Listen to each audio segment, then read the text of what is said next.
হয়েছে, তখনই তিনি যুগে যুগে এসেছেন।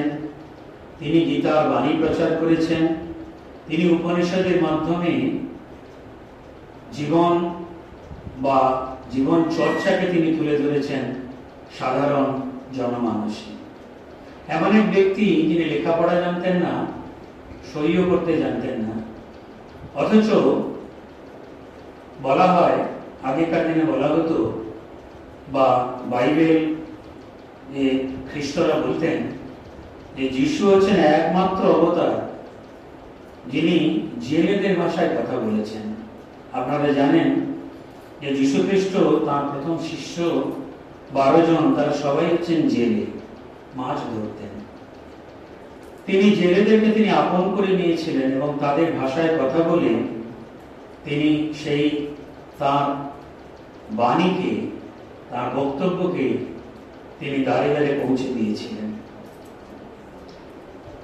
মাস্টারমশাই শ্রী মহেন্দ্রনাথ গুপ্ত তিনি এক অসাধারণ সেবা করে গেছেন, শ্রীরামকৃষ্ণ সেবা, যে সেবার কোনো তুলনা হয় না।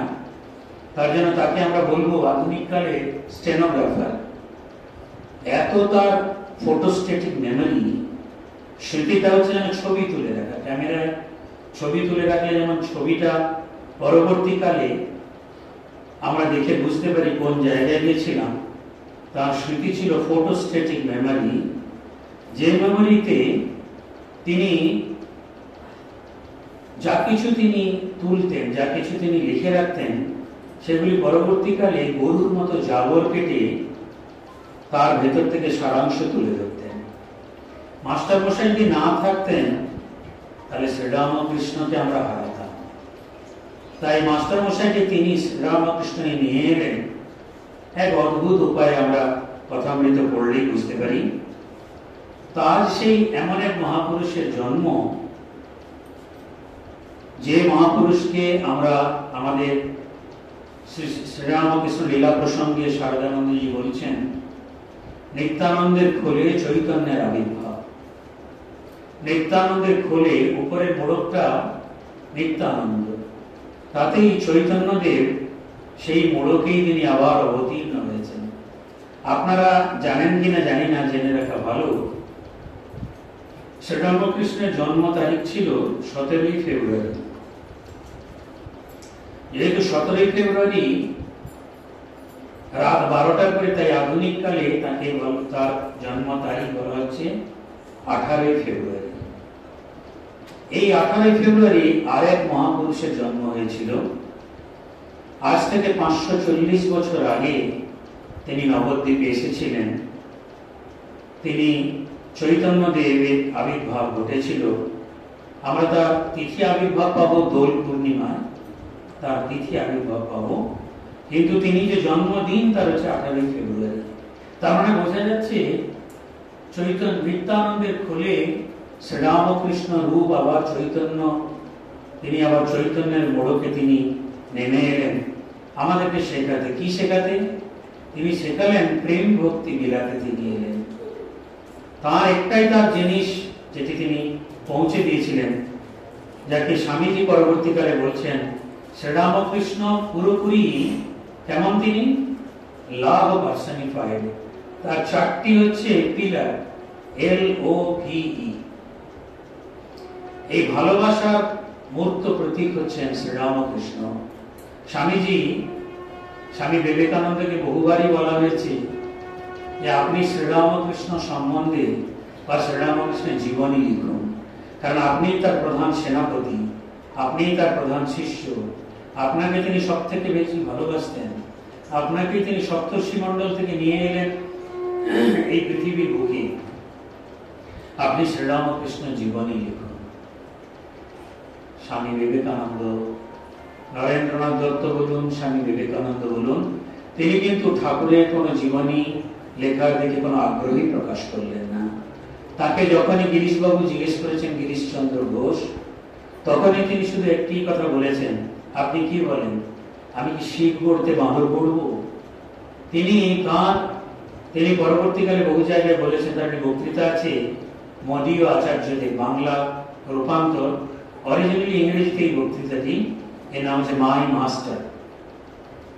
মাই মাস্টারে তিনি একাধিকবার বলেছেন, আমি যুগ যুগ ধরে আসতে রাজি আছি এই এক মূর্খ ব্রাহ্মণের পায়ের কাছে বসে ধর্ম শিখব, যিনি লেখাপড়া না জেনেও ধর্ম তার প্রতি প্রত্যেকটি বাণীতে, তার জীবনের প্রত্যেকটি পরিচর্যায়, তার জীবনের প্রত্যেকটি উপদেশাবলিতে সেটি মূর্ত হয়ে উঠেছে। এইরকম লোকের জীবনী আমি তো মাঝে মাঝে ভাবি, কি সেই ভাগ্য করেছিলেন ক্ষুদিরাম চট্টোপাধ্যায়, কি সেই ভাগ্য করেছিলেন চন্দ্রামণি দেবী। আমরা এখানে গান গাইলাম,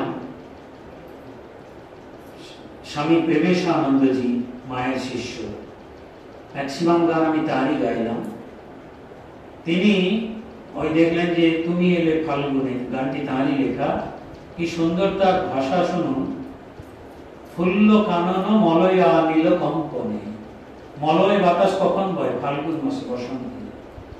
সেই বসন্তে প্রভু এলেন, বসন্ত যোগে তিনি এলেন, বসন্তে তিনি প্রেমের বার্তা নিয়ে এলেন। এবং শুধু তাই নয়, তিনি ভালোবাসা শেখালেন দাঁড়ে দাঁড়ে গিয়ে।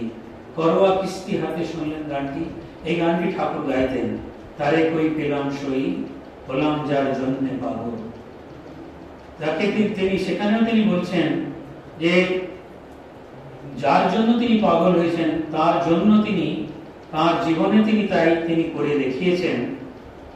দক্ষিণেশ্বরের মাটিতে, বালি মেশানো কাপড় মাটিতে ঘন্টার পর ঘন্টা ধরে নাক মুখ ঘষতে ঘষতে তিনি তার কাতর প্রার্থনা জানাতেন সেই রাধা কৃষ্ণকে, তার সেই ইষ্ট দেবীকে তিনি জানাতেন। ওই তিনি তো তার দেখা পেলেন না। এই কতজনের হয়? এই যে বহু গল্প তার আছে। তিনি বলছেন এক জায়গায় যে কতটা ব্যাকুলতা দরকার তা তিনি আমাদের শেখাচ্ছেন।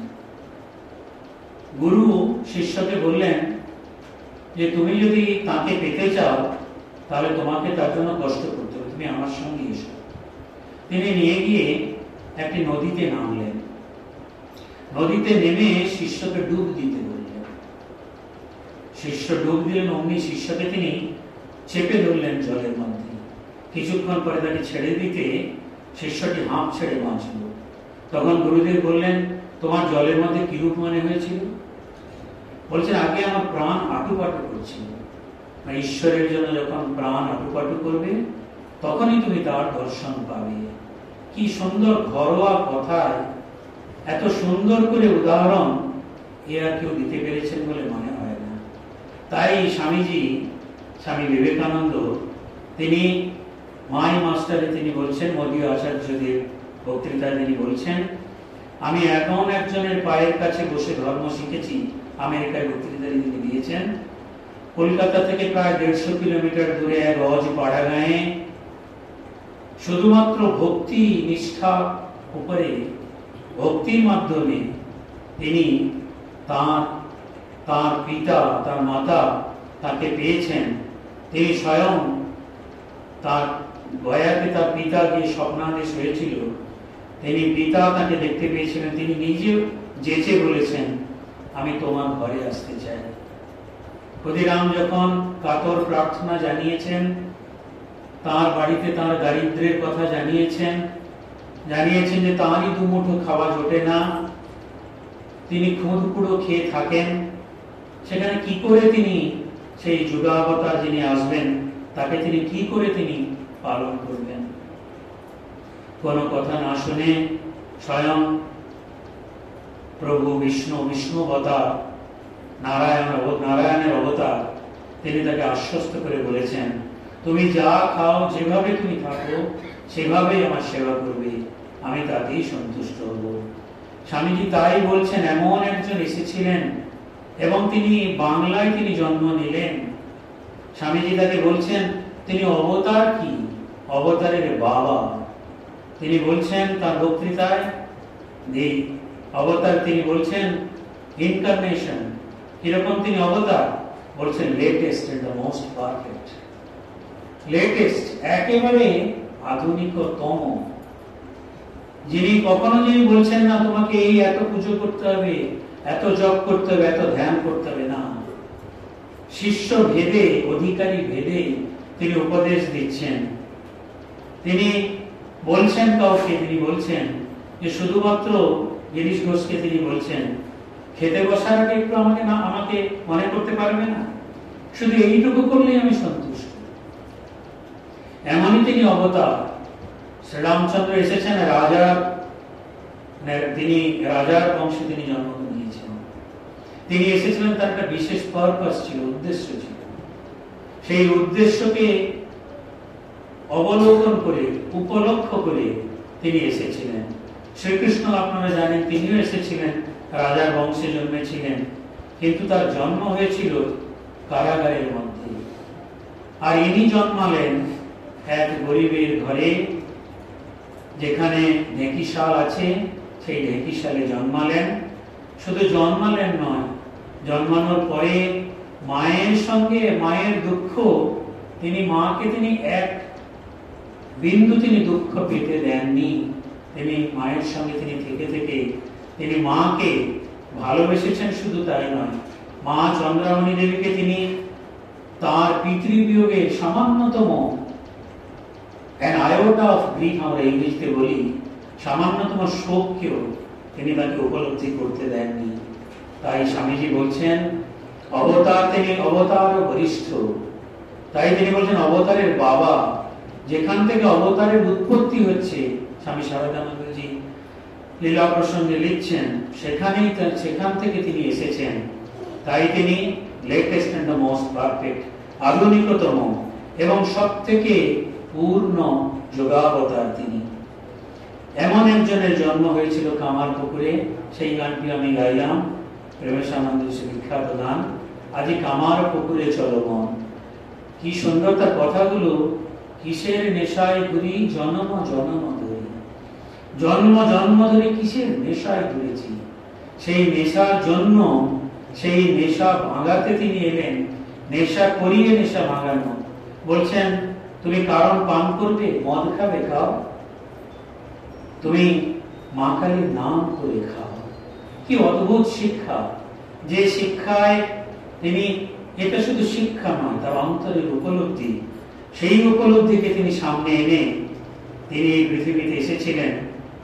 তার ছোটবেলায় অদ্ভুত ভাবে কেটেছিল। তিনি সামান্য লেখাপড়া হয়তো শিখেছেন, বলতে গেলে শেখেননি। রঘুবীরের বিগ্রহ সেবাই ছিল তার মূল জিনিস। নিজে ফুল তুলতেন, নিত্য পূজা করতেন, কিন্তু অঙ্কতে তিনি কখনো তিনি গুণ করতে পারতেন না, গুণ করতে, ভাগ করতে তিনি পারতেন না। তাই বলতেন শুভঙ্করীর ধাঁধা লাগত। আরেকটি জিনিস, তার অত্যন্ত তিনি সুকণ্ঠী, গন্ধর্ব নিন্দিত কণ্ঠ। এমন কণ্ঠ, অতি সুকণ্ঠ। নিজে গান গাইতেন, এই গানের দ্বারা তিনি তার কাছে যে শিষ্যরা আসত তাদেরকে তিনি তন্ময় করে রাখতেন, নেশাগ্রস্ত করে রাখতেন। বাল্যকাল থেকে সদানন্দ। মাত্র 11 বছর বয়সে তিনি যখন যাচ্ছেন বিশালাক্ষী মন্দিরে, আনুড় বলে একটি জায়গা আছে, সেই আনুড়ে যখন তিনি যাচ্ছেন গ্রামের মহিলাদের সঙ্গে, তখন তার প্রথম সমাধি হল, প্রথম জ্যোতি দর্শন হল। যেতে যেতে তিনি হঠাৎ করে মায়েরা যখন ঈশ্বরের কথা বলছেন, কথা বলতে বলতে তখন গদাধরে তখন অদ্ভুত জ্যোতি দর্শন হয়ে তিনি প্রথম বাহ্য শূন্য হলেন এই 11 বছর বয়সে। লোকেরা বলল তিনি মূর্ছা গেছেন, কিন্তু ঠাকুরের ভাব সমাধি হয়েছিল। তারপরে দেখুন ক্ষুদিরাম চলে গেলেন ইহলোক ত্যাগ করে, যখন ঠাকুরের বয়স মাত্র 17-18 বছর বয়স। তিনি মাকে ঘুণাক্ষরে বুঝতে দিতেন না। বাবার জন্য তার যে কি বলে যে কাতর প্রার্থনা, সেটা তিনি বুঝতে দিতেন না। তাই মাঝে মাঝে তিনি লুকিয়ে চলে যেতেন নাথের বাগানে, গোবিন্দ চাটুর্যের বাড়িতে। সেখানে গিয়ে তিনি মুখ লুকিয়ে কখনো কাঁদতেন, আবার কখনো কখনো সেখানে তিনি ঈশ্বরীয় ভাবে তন্ময় হয়ে থাকতেন। দাদা বললেন চল তোমাকে তুমি পড়াশোনা করবে। দাদার কথা তিনি দেখলেন, দাদার কথা তিনি অমান্য হলেন না। দাদা তার থেকে অনেক বড়, মানে প্রায় দাদার যে 21-22 বছর, তার থেকে 22 বছর বড় ছিলেন এই রামকুমার চট্টোপাধ্যায়। তিনি তাকে নিয়ে এলেন কলকাতায় দুটি কারণে। এক হচ্ছে বাড়িতে থেকে থেকে এদিক ওদিক ঘুরছে, তার জন্য সে হয়তো কোনো জায়গায় মনোনিবেশ করছে না, আর ছোট ছেলে বাড়ির, তাই মাও কিছু বলছেন না, তাই ওকে নিয়ে আসছেন। বাবা লোকান্তরিত হয়েছেন ক্ষুদিরাম চট্টোপাধ্যায়। রামকুমার নিজে কিন্তু জ্যোতিষীতে বা জ্যোতির্বিদ্যাতে তিনি অত্যন্ত পণ্ডিত ছিলেন। তিনি নিজে জানতেন তিনি বেশি দিন বাঁচবেন না, তাই তিনি ঠাকুরকে, গদাধরকে নিয়ে এলেন। যদি গদাধরকে দিয়ে পুজো শেখানো যায়, ঝামাপুকুরে একটি টোল খুলেছিলেন, সেই টোলে তিনি ব্যস্ত থাকতেন, তাই তিনি পুজো শিখিয়েছেন গদাধরকে, যাতে তার অবর্তমানে গদাধর এদিক ওদিকে বিভিন্ন বাড়িতে গিয়ে পুজো করতে পারে। মধ্যম ভ্রাতা ও পরবর্তীকালে দক্ষিণেশ্বরে চলে এলেন এবং সেখানে কালীবাড়ি পুজো করতেন। কয়েকদিন পুজো করতে করতে শ্রীরামকৃষ্ণের মনের অবস্থা আরেক রকম হয়ে গেল। তিনি সর্বদাই কেমন আনমনা হয়ে থাকলেন এবং ঠাকুর প্রতিমার কাছে তিনি বসে থাকতেন। শুধু তাই নয়, তিনি যখন মা কালীর পুজো করতেন, কখনো কখনো তিনি মায়ের পা টিপে দেখতেন মা জ্যান্ত কিনা, জীবন্ত কিনা। একদিন তিনি এইরকম করছেন, তখন তাকে হৃদয়রাম তার ভাগ্নে গিয়ে বলছে, ও মামা, পায়ে তুমি কি দেখছো? বললেন, টোল পড়ে কিনা আমি দেখছি।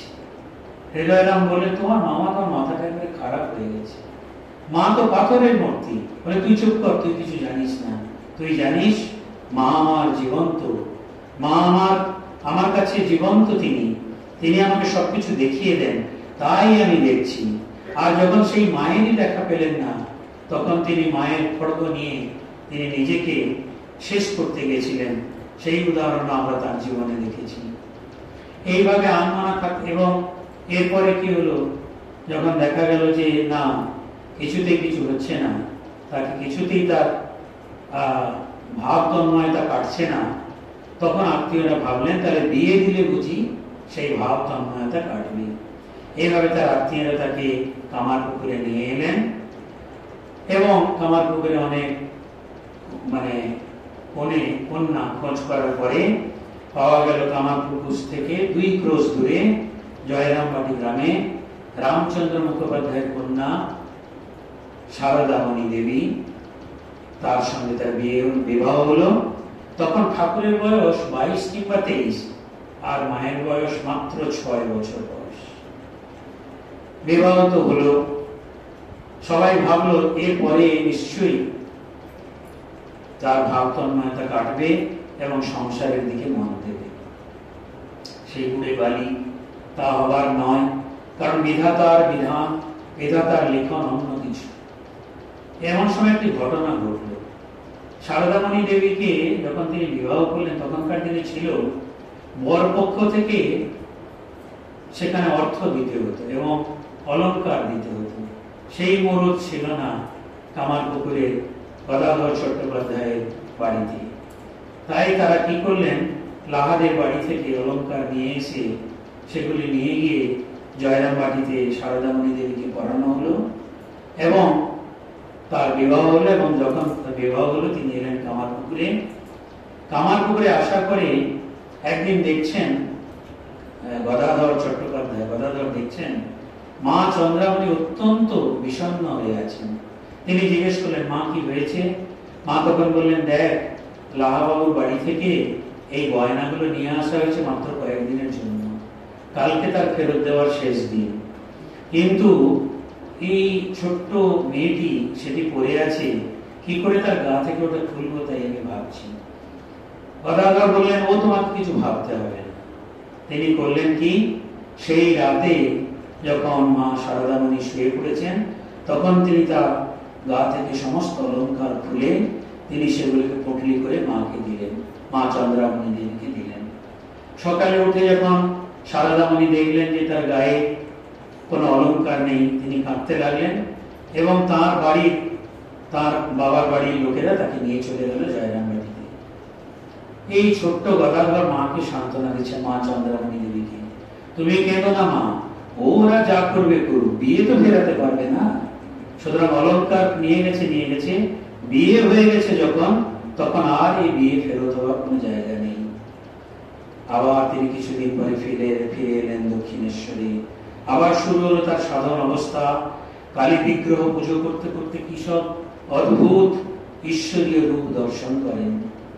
আরতি করেন, আরতি যেন আর শেষ হতে চায় না। পুজো করতে বসেন, পুজো আর শেষ হয় না। ঠাকুরকে মালা ফুল দিতে গিয়ে, মা কালীর চরণে ফুল দিতে গিয়ে নিজের মাথায় ফুল দিয়ে বসেন। পুজো আর তিনি করতে পারলেন না, উন্মাদের মতো তিনি বিচরণ করতে লাগলেন। এমন সময়ে একদিন রানী রাসমণি এলেন পুজো দেখবার জন্য। সবার মুখে শুনেছেন ছোট ভট্টাচার্যি কি সুন্দর পুজো করেন। তিনি এসে পুজো করছেন, তিনি এসে দেখলেন, বললেন গদাধরকে, বললেন বাবা তুমি একটি গান করো, আমি গান শুনতে চাই। ঠাকুর গান করলেন, তন্ময় হয়ে ঠাকুর গান করলেন। আর রানী রাসমণি মা কালীর কথা ভাবতে ভাবতে কখন যেন আনমনা হয়ে কোর্টে যে কোর্ট কেসটি চলছে সেটি নিয়ে ভাবতে লাগলেন। অমনি সময়ে অদ্ভুত ঘটনা ঘটলো। আমরা যাকে বলছি অবতার বরিষ্ঠ, তিনি শিক্ষা দেওয়ার জন্য এসেছেন। তিনি ধনীকেও শিক্ষা দিচ্ছেন, গরিবকেও শিক্ষা দিচ্ছেন, মাতালকেও শিক্ষা দিচ্ছেন, আবার একই সঙ্গে একেবারে মানে অনাথকেও তিনি শিক্ষা দিচ্ছেন। তিনি অমনিভাবে তিনি রানী রাসমণির গালে চপেটাঘাত করলেন। এটা যে রানী রাসমণির সঙ্গে যারা এসেছিল দারোয়ান সব, তারা দেখতে পেল, তারা হইচই আরম্ভ করলো। রানী রাসমণি কিন্তু তাদেরকে আশ্বস্ত করলেন যে ওখান থেকে যেতে বললেন। ওরা গিয়ে এই কথাটি মথুরবাবুর কানে তুললেন। মথুরবাবু এসে যখন এটি জিজ্ঞেস করলেন, তখন রানী রাসমণি বললেন, হ্যাঁ মথুর, সত্য কথা। গদাধর ছোট ভট্টাচার্যি আমায় চপেটাঘাত করেছে বটে, কিন্তু আমার দোষ ছিল। আমি মা কালীর কথা ভাবতে ভাবতে মন্দিরে বসে আমি কোর্ট কেসের কথা চিন্তা করছিলাম, তাই এই শাস্তি পেয়েছি। তা সে শাস্তি দেওয়ার উপযুক্ত লোক ছোট ভট্টাচার্যি, অন্য কেউ নয়। এই হলো এমন একটি ঘটনা, যে ঘটনার পরে কিন্তু কালী পুজো থেকে তিনি বিরত হলেন। শুধু তাই নয়, তিনি কালী পুজো তিনি করবেন। হৃদয় রাম তিনি বেশকারী হলেন। তিনি মা কালীকে গয়না পরাবেন, বেশ পরাবেন এবং অন্য কিছু করবেন, এবং সমস্ত কিছু মা কালী সেবা করবেন। আর সেই দিন থেকে রানী রাসমণির জামাতা মথুরবাবু তাকে মহাপুরুষ জ্ঞানে সেবা করতে লাগলেন। এবং অন্য ব্রাহ্মণ দ্বারা মা কালীর পূজার বন্দোবস্ত হলো। ঠাকুর পুজোও করলেন না, সংসারও করলেন না। কি করলেন? নিশিদিন মা মা করে জড়বোধ কাষ্ঠপুত্তলিকার মতো, কখনো উন্মাদ বোধ তিনি বিচরণ করতে লাগলেন গোটা গঙ্গার তীর ধরে। তিনি কিসে যেন তিনি অশান্ত হয়ে যাচ্ছেন। কখনো তিনি বালকের ন্যায়, কখনো তিনি কামিনী কাঞ্চনা সত্য বিষয়ীদের দেখে লুকিয়ে পড়তেন। অনেক সময় যখন সংসারী লোকেরা, বিষয়ী লোকেরা আসতো, ঠাকুর গিয়ে মানে মথুরবাবু যে কুঠির মধ্যে থাকতেন সেখানে তিনি লুকিয়ে পড়তেন, কারণ তিনি তাদের সঙ্গে কথা বলবেন না। তিনি সবসময় খুঁজছেন ঈশ্বরীয় লোক, যারা ঈশ্বর কথা বই আর কিছু ভালোবাসে না, তাদের সঙ্গে তিনি কথা বলতে আগ্রহী হলেন। যখন সন্ধ্যেতে যখন মা কালীর আরতি হতো, তিনি কুঠির ছাদে গিয়ে তিনি ব্যাকুল হয়ে ডাকতেন, ওরে কে কোথায় আছিস, আয়। বিষয় লোকদের দেখে আমার প্রাণ জীব শুকিয়ে গেল, তোরা আয় এবং ঈশ্বরীয় বিষয় নিয়ে আলোচনা কর। কালীবাড়িতে সদাব্রত ছিল, এখনো আছে। সাধু সন্ন্যাসীরা ওখানে এলে তাদেরকে সিধে দেওয়া হতো। সাধু সন্ন্যাসীরাও সর্বদা আসতেন। তোতাপুরি একদিন হঠাৎ করে হৃদয়রাম তিনি বললেন, দেখো ঘাটে এক ব্যক্তি আসবে, সে ন্যাংটা কৌপিন পরে আছে, সে আসা মাত্র তুমি তাকে আমার কাছে নিয়ে আসবে। হৃদয়রাম অসন্তুষ্ট হলেন। তিনি বললেন, যে কেউ আসবে এবং কৌপিন পরে তাকে ডেকে নিয়ে আসবে, কি কখনো হয়? ঠাকুর বললেন, তুই কি আমার নাম করবি, সে আসবে। হঠাৎ করে তার ঠিক একদিন পরেই হৃদয়রাম দেখলেন, ঠাকুর বললেন, আরে হৃদু দেখ, ঘাটে বসে আছে। তিনি নিয়ে এলেন, সেই তোতাপুরীকে নিয়ে এলেন, এবং তোতাপুরীকে নিয়ে আসার পরে তোতাপুরী সাধন ভজন করছেন। আর পঞ্চবটিতে তোতাপুরী শ্রীরামকৃষ্ণ অর্থাৎ গদাধর, তখন গদাধর, তিনি প্রত্যেকদিন যান, তার সঙ্গে আলাপ আলোচনা করেন। হঠাৎ একদিন তোতাপুরী তাকে বললেন, আমি এখানে 3 দিন থাকবো, তুমি আমার কাছ থেকে বেদান্ত শিক্ষা করবে, আমি তোমাকে শিক্ষা দেব। তুমি যদি রাজি থাকো তাহলে তার জন্য তোমাকে সন্ন্যাস গ্রহণ করতে হবে। তিনি বললেন, দেখো আমি ওসব কিছু বুঝি না, আমার মা আছেন, মাকে জিজ্ঞেস করতে হবে। বলে, তোমার মা এখানে আছেন বুঝি? বলে, না গো, মন্দিরে যে মা আছেন, পাথরের মূর্তি, প্রস্তর মূর্তি। তোতাপুরী বলছে, তো পাথরের মূর্তি। বলে, দূর সারা, পাথরের মূর্তি নয়, সে আমার সঙ্গে কথা কয়, আমাকে সমস্ত কিছু নির্দেশ দেয়। তোতাপুরী বলেন, তাহলে যাও, তোমার মাকে জিজ্ঞেস করে এসো। আমি কিন্তু যে জায়গায় যাই মাত্র 3 দিন থাকি, আমার কাছে নির্দেশ আছে আমি 3 জায়গায় যাব, এর মধ্যে 2 জায়গা হয়ে গেছে, আর একটি জায়গা বাকি ছিল, এখানে এসে দেখি তুমি এখানেই আছো। মা কালীর কাছে গেলেন ঠাকুর, এবং মা কালী তাকে সুস্পষ্ট নির্দেশ দিলেন, হ্যাঁ বাবা, তোমার জন্যই এই সাধককে এখানে নিয়ে আসা হয়েছে। ঠাকুর এলেন এবং শর্ত দিলেন যে আমি সন্ন্যাস নিতে রাজি আছি, কিন্তু আমি গেরুয়া ধারণ করব না, এবং আমার গর্ভধারিণী মা এখানেই আছেন, মাকে আমি কষ্ট দিতে পারবো না। তোতাপুরী রাজি হলেন, দীক্ষা দিলেন, এবং অদ্ভুত ব্যাপার, মাত্র 1 দিনেই তিনি দেখলেন যে এই ব্যক্তি গদাধর, তার ভাব সমাধি ফেরে না, তিনি নির্বিকল্প সমাধিতে তিনি চলে গেছেন। 1866 সালের কথা এটি। তার আগে 1859 সালে ব্রাহ্মণী এসে তাকে তন্ত্রোক্ত সাধন করিয়েছেন, এবং শ্রী গৌরাঙ্গ জ্ঞানে শ্রী চরিতামৃতাদি বৈষ্ণব গ্রন্থ তাকে শুনিয়েছেন। কিন্তু তোতাপুরীর কাছে বেদান্ত শুনবেন শুনে ব্রাহ্মণী তাকে সাবধান করে বললেন, বাবা বেদান্ত শোনো না, ওতে ভাব ভক্তি সব কমে যাবে। কিন্তু ঠাকুর এতেও যেমন ভাবে ঠাকুর তন্ত্রে যেমন তিনি সাধন লব্ধ আর সাধন সিদ্ধ হয়েছিলেন, তেমনি বেদান্ত সিদ্ধ তিনি হলেন। এখানেও তিনি সিদ্ধ হওয়ার তারপরে বৈষ্ণব চরণ বলে আর বৈষ্ণব সাধক, বৈষ্ণব পণ্ডিত, তিনি ঠাকুরকে কলুটোলা বলে কলকাতার একটি জায়গা আছে, সেখানে নিয়ে গেলেন চৈতন্য সভায়। আমরা জানি ঠাকুর কোনো জায়গায় যখন যান, তিনি ভাব সমাধিতে চলে যান। ঠাকুর এখানেও ভাবাবিষ্ট হয়ে কাউকে হঠাৎ করে 3 বেগে গিয়ে তিনি চৈতন্য সভায় চৈতন্যদেবের আসনে তিনি প্রবেশ করলেন। চারিদিকে হুলস্থুল পড়ে গেল।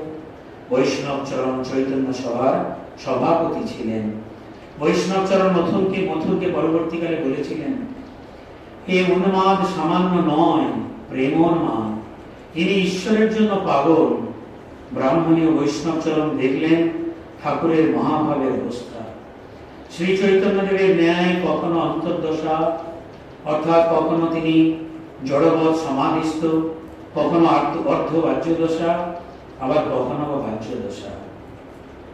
ঠাকুর মা মা করে কাঁদতেন, সর্বদা মার সঙ্গে কথা কইতেন, বলতেন, মা তোর কথা কেবল শুনবো, আমি শাস্ত্র জানি না, পণ্ডিত জানি না, তুই বুঝাবি তবে বিশ্বাস করব। ঠাকুর জানতেন এবং বলতেন, যিনি পরব্রহ্ম অখণ্ড সচ্চিদানন্দ, তিনিই মা।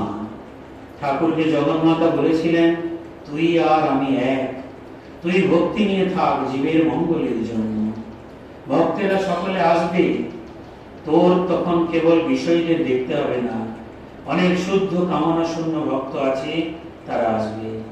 ঠাকুর বাড়িতে আরতির সময় যখন কাঁসর ঘন্টা বাজত, তখন শ্রীরামকৃষ্ণ কুঠি থেকে উচ্চ ঈশ্বরে ডাকতেন, ওরে ভক্তেরা, তোরা কে কোথায় আছিস, আয়, শীঘ্র আয়।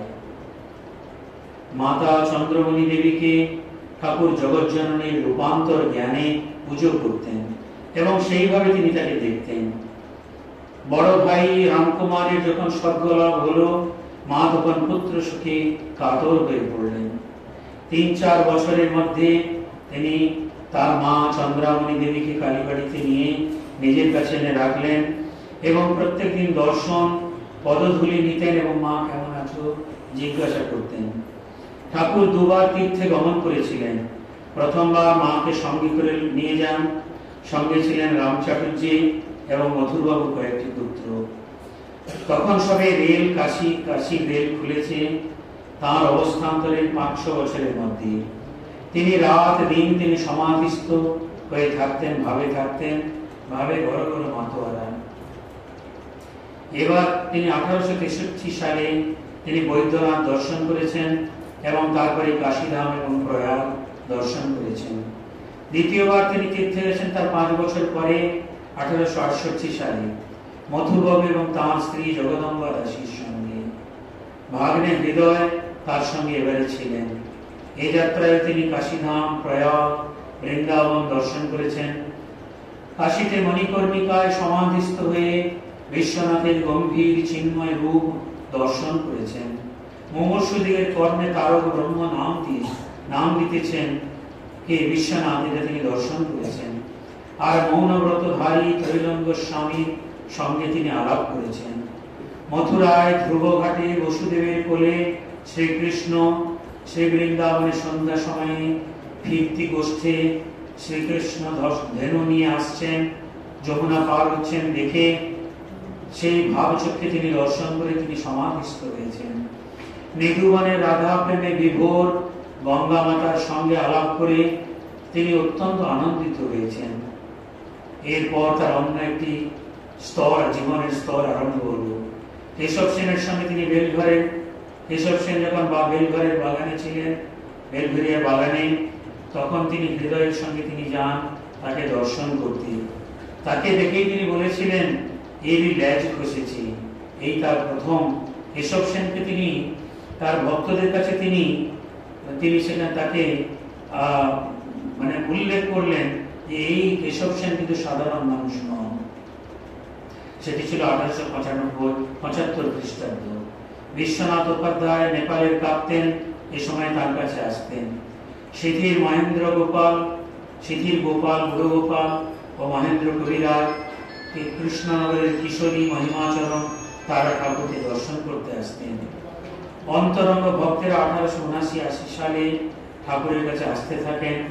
তারা যখন ঠাকুরকে দেখেন তখন ঠাকুরের উন্মাদ অবস্থা চলে গেছে, তার শান্ত সদানন্দ বালকের অবস্থা। তিনি কখনো জড় সমাধি, সর্বদা সমাধিস্থ হতেন, কখনো জড় সমাধি হতো, কখনো ভাব সমাধি হতো। তিনি ভাব রাজ্যে বিচরণ করতেন। 5 বছরের ছেলে যেন। 1879 সালে রাম মনমোহন শেষ ভাগে এসে পৌঁছালেন। তার সঙ্গে কেদার, সুরেন্দ্র, চুনি, লাটু, নিত্যগোপাল, তারকও পরে এলেন। 1881 শেষ ভাগে এবং 1882 প্রারম্ভ, এই সময়ের মধ্যে নরেন্দ্র, রাখাল, ভবনাথ, বাবুরাম, বলরাম, নিরঞ্জন, মাস্টার, যোগীন এসে আসলেন। তখন 1883-84 খ্রিস্টাব্দের মধ্যে আরো বহু ভক্ত এলেন। তার মধ্যে উল্লেখযোগ্য, সবার নাম করছে না, উল্লেখযোগ্য তারক, শরৎ, শশী, ছোট গোপাল, অধর, কিশোরী, এরা সব এলেন। 1884 খ্রিস্টাব্দে এলেন গঙ্গাধর, কালী, গিরিশ, দেবেন্দ্র, সারদা, কালীপদ, উপেন্দ্র, দ্বিজ, হরি। 1885 এলেন সুবোধ, ছোট নরেন্দ্র, পল্টু, পূর্ণ, নারায়ণ, তেজচন্দ্র, হরিপদ। এইভাবে বহু ভক্ত এলেন তার কাছে। একাধিক ভক্তের নাম আছে, তার মধ্যে উল্লেখযোগ্য আমি বলবো ঈশ্বরচন্দ্র বিদ্যাসাগর এলেন, তার কাছে উনি গেলেন। শশধর পণ্ডিত তাকে দেখতে এলেন। ডাক্তার রাজেন্দ্র এলেন, ডাক্তার মহেন্দ্রলাল সরকার এলেন, বঙ্কিমচন্দ্র চট্টোপাধ্যায় এলেন, আমেরিকার কুক সাহেব এলেন, মাইকেল মধুসূদন এলেন, পণ্ডিত দীনবন্ধু এলেন, পণ্ডিত শ্যামাপদ রামনারায়ণ ডাক্তার, দুর্গাচরণ ডাক্তার, রাধিকা গোস্বামী সব এলেন। সেই সময় ঠাকুরের সঙ্গে সাক্ষাৎ হলো ত্রৈলোক্য স্বামী, যিনি কাশীধামেই সাক্ষাৎ হলো, এবং গঙ্গা মাতার সঙ্গে সাক্ষাৎ হলো শ্রী বৃন্দাবনী। অন্তরঙ্গ ভক্তেরা আসার আগে কৃষ্ণকিশোর, মথুর, শম্ভু মল্লিক, নারায়ণ শাস্ত্রী, এদেশের গৌরী পণ্ডিত, চন্দ্র, অচলানন্দ সর্বদা ঠাকুরকে দর্শন করতেন। ব্রাহ্ম সমাজে ঠাকুরের অনেক ভক্ত হলো। কেশব, বিজয়, কালী বসু, প্রতাপ, শিবনাথ, অমৃত, ত্রৈলোক্য, কৃষ্ণবিহারী, মণিলা, উমেশ, হীরানন্দ, ভবানী, নন্দলাল, বহু ব্রহ্মভক্ত এলেন। ঠাকুরও তাদের দেখতে আসতেন মাঝে মাঝে। মথুরের জীবদ্দশায় ঠাকুর তার সঙ্গে গিয়ে দেবেন্দ্রনাথ ঠাকুরকে দেখে এলেন। আদি ব্রাহ্ম সমাজ দর্শন করলেন। কেশবের ব্রাহ্ম মন্দির এবং সাধারণ সমাজ, সেখানেও তিনি গেলেন। কালনাতে ভগবান দাস বাবাজির সঙ্গে তার দেখা হয়েছিল। ঠাকুরের সমাধি অবস্থা দেখে এই ভগবান দাস বাবাজি বললেন, আপনি মহাপুরুষ, চৈতন্যদেবের আসনে বসবার আপনি উপযুক্ত। ঠাকুর সর্বধর্ম সমন্বয় করে বৈষ্ণব, শাক্ত, শৈব ইত্যাদি ভাব সাধন করলেন। অপরদিকে আল্লাহ মন্ত্র জপ করলেন এবং যীশু খ্রিস্টের চিন্তা করলেন। যে ঘরে ঠাকুর থাকতেন সেই ঘরে ঠাকুরদের ছবি ও বুদ্ধদেবের মূর্তি ছিল। যিশু জলমগ্ন পিটারকে উদ্ধার করছেন এই ছবিও ছিল। এখনো সে ঘরে গেলে এসব দেখতে পাওয়া যায়। একদিন মাকে ব্যাকুল হয়ে বললেন, মা, তোর খ্রিস্টান ভক্তেরা তোকে কিরূপে ডাকে দেখবো, আমায় নিয়েছ। কিছুদিন পরে কলকাতায় গিয়ে এক গির্জার দরজার কাছে দাঁড়িয়ে উপাসনা দেখলেন। ঠাকুর ফিরে এসে ভক্তদেরকে বলছেন, আমি খাজাঞ্চির ভয়ে ভেতরে গিয়ে বসিনি। ভাবলাম কি জানি যদি কালীঘরে যেতে না দেয়। এসব গেল ঠাকুরের পুরুষ ভক্ত। ঠাকুরের বহু স্ত্রী ভক্ত ছিলেন। তার মধ্যে উল্লেখযোগ্য হচ্ছেন গোপালের মা। এই গোপালের মাকে ঠাকুর মা বলেছিলেন গোপালের মাকে, এবং তিনি গোপালের মা বলেই ডাকতেন। তার নাম হচ্ছে অঘরমণি দেবী, থাকতেন কামারহাটিতে, বেলবাড়িয়ার কাছে। সকল স্ত্রীলোককে তিনি সাক্ষাৎ ভগবতী দেখতেন এবং মা জ্ঞানের পুজো করতেন। যতদিন না স্ত্রীলোককে সাক্ষাৎ মা বোধ হয়, যতদিন না ঈশ্বরের শুদ্ধাভক্তি হয়, ততদিন স্ত্রীলোক সম্বন্ধে পুরুষদের সাবধান থাকতে বলতেন। এমনকি পরম ভক্তিমতী হলেও তাদের সম্পর্কে যেতে বারণ করতেন। মাকে তিনি নিজে বলেছিলেন কাতর কণ্ঠে, মা, আমার ভিতর যদি কাম হয় তাহলে কিন্তু আমি গলায় ছুরি দিব। ঠাকুরের ভক্তের অসংখ্য, তারা কেউ প্রকাশিত আছেন, কেউ বা গুপ্ত আছেন, সকলের নাম করা অসম্ভব। শ্রী শ্রী রামকৃষ্ণ কথামৃতে অনেকের নাম পাওয়া যায়। বাল্যকালে অনেকে রামকৃষ্ণ, পতু, তুলসী, শান্তি, শশী, বিপিন, হেরালাল, নগেন্দ্র মিত্র, উপেন্দ্র, সুরেন্দ্র, সুরেন ইত্যাদি ও ছোট ছোট অনেক মেয়েরা ঠাকুরকে দেখেছেন। এরা সবাই তার সেবক হয়েছেন, তার ভক্ত হয়েছেন। লীলা সংবরণ করেছেন 1886, 16ই আগস্ট। তারপরেও বহু ভক্ত এসেছেন এবং আমরা সবাই বিশ্বাস করি, স্বয়ং তিনি নিজেই বলেছেন, স্বামীজিকে, স্বামী বিবেকানন্দকে বলেছেন, তুই কাঁধে কাঁধে করে যেখানে আমায় নিয়ে যাবি আত্মারামের কৌটো, আমি সেখানেই থাকবো। আজও আমরা বিশ্বাস করি। মহাপুরুষ মহারাজ স্বামী শিবানন্দজি বলেছেন যে বেলুড় মঠ এক অপূর্ব তীর্থক্ষেত্র। এরকম ভূভারতে আর একটিও হবে না। অনেক তীর্থক্ষেত্র আছে, কিন্তু এটি এমন একটি তীর্থক্ষেত্র যেখানে বিষ্ণু ক্ষেত্র এবং সতী ক্ষেত্র এবং শিব ক্ষেত্র একসঙ্গে আছে। এবং এখানে যে স্বামীজি নিজেই বলেছেন 1500 বছর ধরে এই রামকৃষ্ণ সংঘ টিকে থাকবে, এর কেউ কেশাগ্র স্পর্শ করতে পারবে না। এই ক্রমশ বাড়বে। স্বামীজি 1500 বছর বলে গেছেন। আমাদের ত্রয়োদশ অধ্যক্ষ মহারাজ স্বামী রঙ্গনাথানন্দজি তার একটি বক্তৃতায় বলছেন যে 125 বছর পঞ্চম যে প্রজন্ম তিনি বলছেন, অর্থাৎ সেই সময় আমরা প্রায় এখন সেই সময়ের দোরগোড়ায় এসে পৌঁছেছি। তিনি বলছেন যে 2024 থেকে 27 সাল, তারপরে আবার ভারতবর্ষ উঠবে, তার সঙ্গে সঙ্গে আমাদের এই সংঘ এক অনন্য অসাধারণ হয়ে উঠবে। এই সংঘ এমন এক জায়গায় যাবে, লোকে অবাক হয়ে দেখবে এবং অবাক হয়ে দেখে ভাববে এর আগে যতবার এই অবতার রূপ ধারণ করে এসেছেন, কখনো কোনো অবতার ধারণে বা অবতারের আবির্ভাবে এইরকম সংঘ কখনো এই পৃথিবীর বুকে গড়ে ওঠেনি। এবং স্বামী বিবেকানন্দ যেমন বলছেন, মাকে প্রণাম করতে গিয়ে শ্রী শ্রী মাকে বলছেন, মা তোমার কৃপা কটাক্ষে অসংখ্য বিবেকানন্দ জন্মাবে, কিন্তু এই সঙ্গে এও জানি একসঙ্গে এও জানি তোমার মতো মা এই পৃথিবীতে একটি। আজ এই 190তম জন্ম তিথিতে ভগবান শ্রীরামকৃষ্ণকে আমরা আমাদের অন্তঃস্থলে তার অপরূপ জ্যোতির্ময় মূর্তি নিরীক্ষণ করে আমাদের যতটুকু আমরা সাধন করছি সেই সাধনে যেন উত্তীর্ণ হই, আমাদের জীবন যেন তাঁর পরস্পর্শে মধুময় হয়ে ওঠে, কুসুমাস্তীর্ণ হয়ে ওঠে, এই তার কাছে আমাদের সবার বিনম্র প্রার্থনা। ওম নিরঞ্জনম নিত্যম অনন্ত রূপম ভক্তানুকম্পাধৃত বিগ্রহম বৈ ঈশাবতারম পরমেশ বিদ্যম তং রামকৃষ্ণং শিব